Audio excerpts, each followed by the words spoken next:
Welcome to Eleanor's World, my fellow and lovely members of the Lumos Lounge, your destination for magical stories and unforgettable journeys. Don't forget to comment the video. And for all of you that aren't subscribed yet, please hit that subscribe button and turn on the notifications. Thank you for joining and helping to keep the magic alive. And now, sit back, relax, and enjoy the story. Chapter 11. At the Tonks residence. No mother enjoyed watching their child upset, even when they were grown up, but as she watched Nymphadora, who was lying on her bed, sobbing as she flicked through a photo album that was so prized in their family, her hair flicking through the dreariest colors, reflecting the metamorphagmus's dismal, no, distraught mood, Andromeda wished she could do something to help her daughter.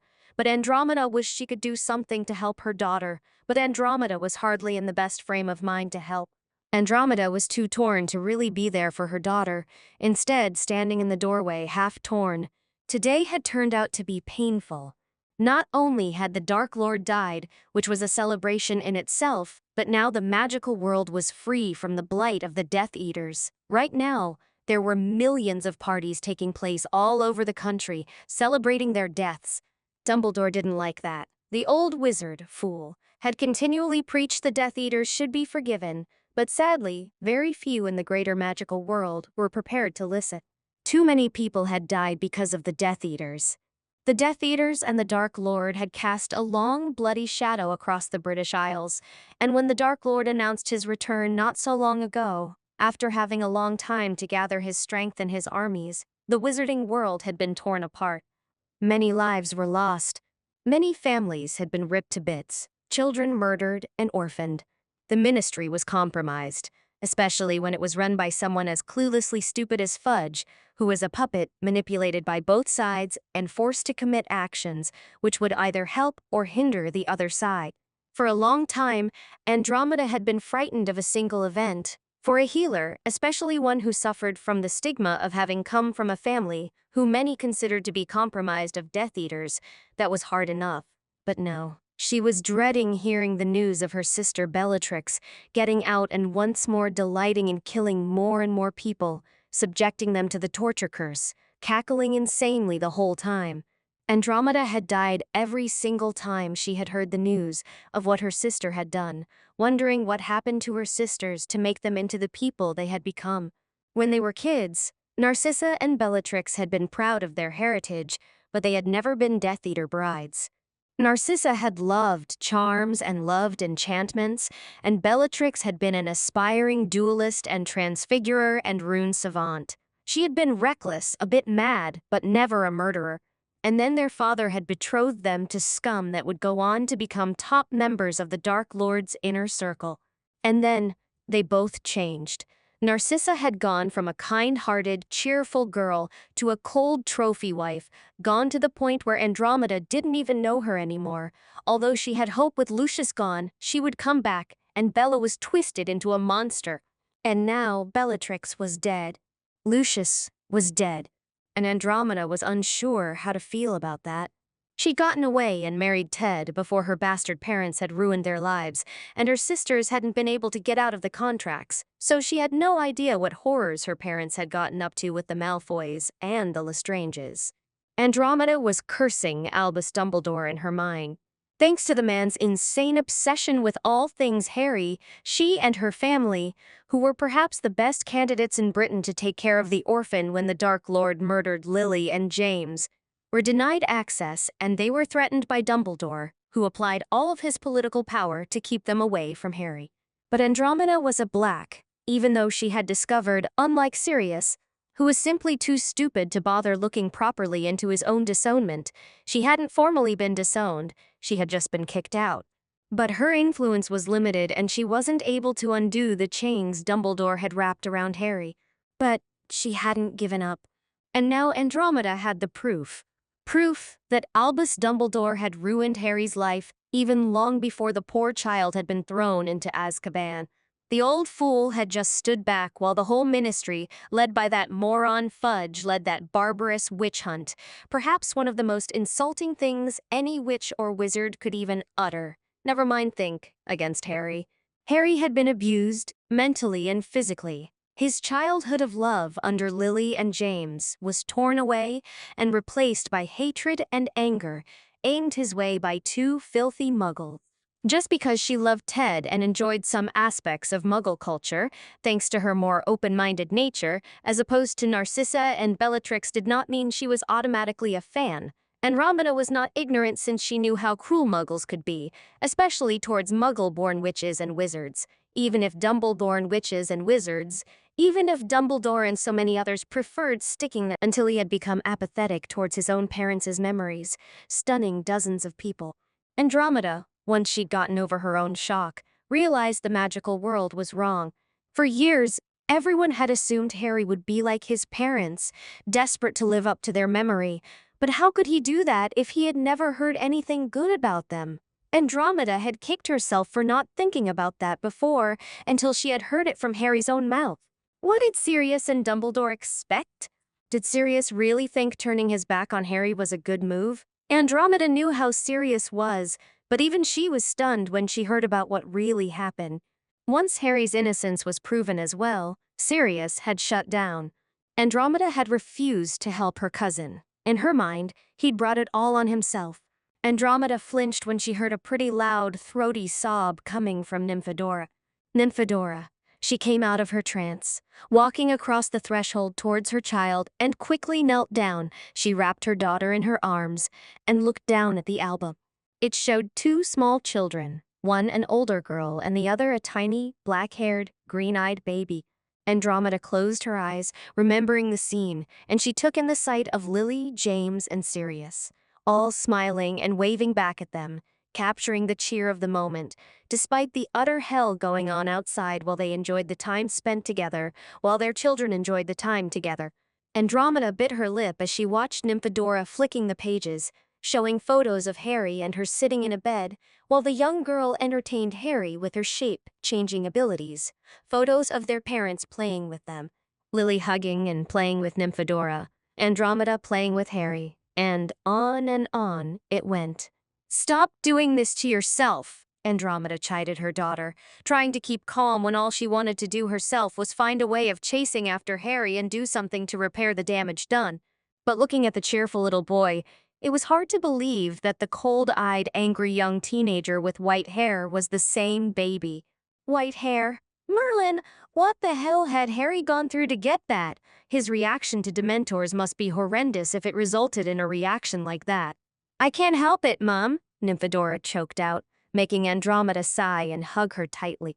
"The things I said to him, the way I treated him. He was terrified, I know that now.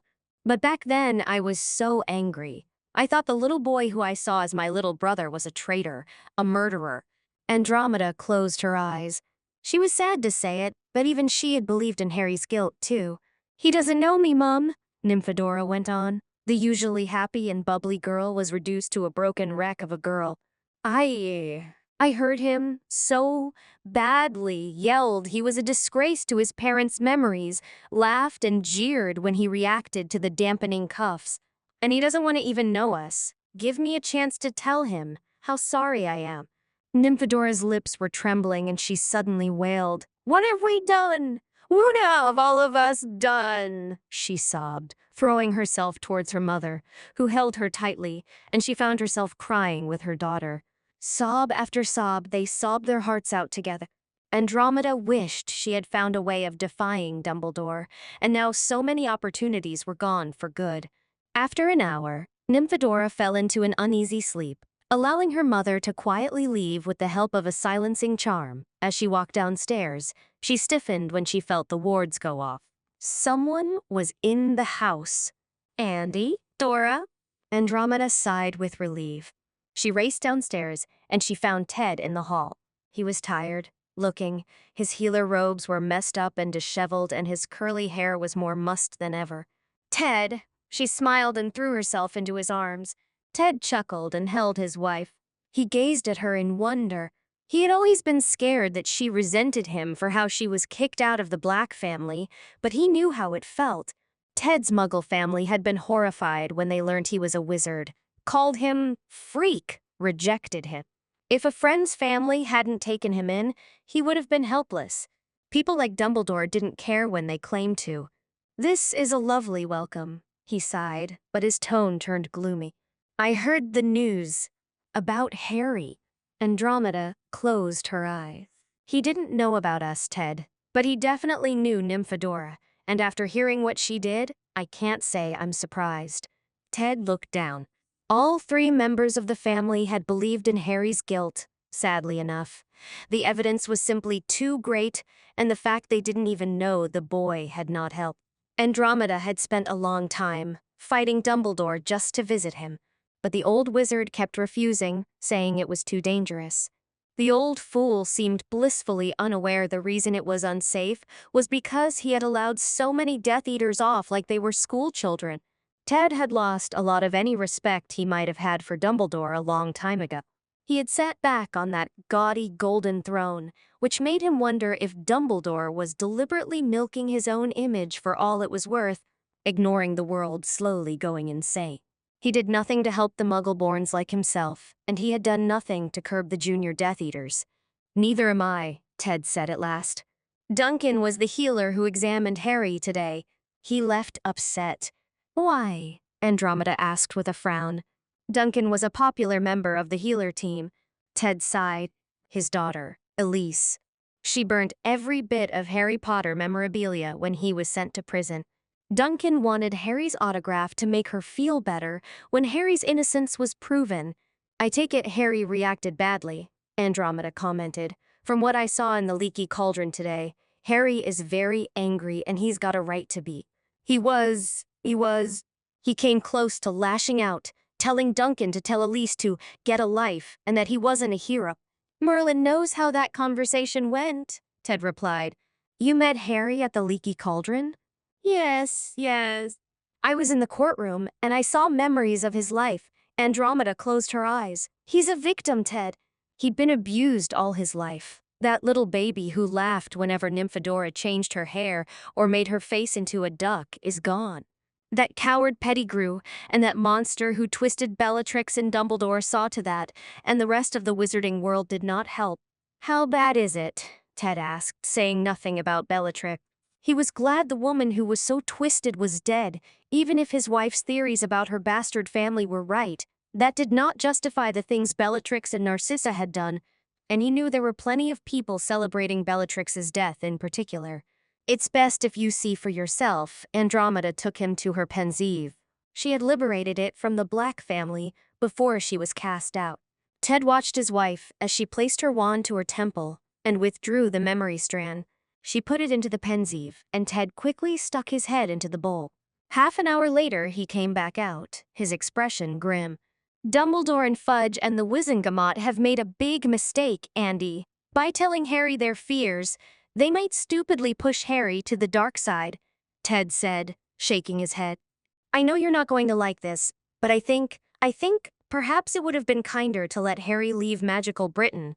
Now everyone will be pushing him, and at some point, he'll snap, and I know so many people who consider him evil, regardless of what he's done, will just say I told you so. Maybe it's best to let him go. Let's face it, Andy, we don't have the right to keep him here, especially after what he's done, and Harry doesn't seem the type to give up and get to America, to the Makusa." Andromeda bit her lip. She had spent so long trying to gain custody of Harry, but the way he was framed, and so many believed his guilt, showed nobody had ever known him. She had never had faith in Harry. But at the same time, perhaps Ted was right. She had to concede that, but she would be damned not to have a relationship with him. Thank you so much for watching. If you enjoyed this video, don't forget to like, comment, and share your thoughts. Make sure to subscribe and hit the notification bell so you never miss a new story. If you'd like to support the channel, check out my Amazon wishlist or consider making a donation. Every little bit helps to keep the magic alive. See you next time, and until then, take care and keep dreaming.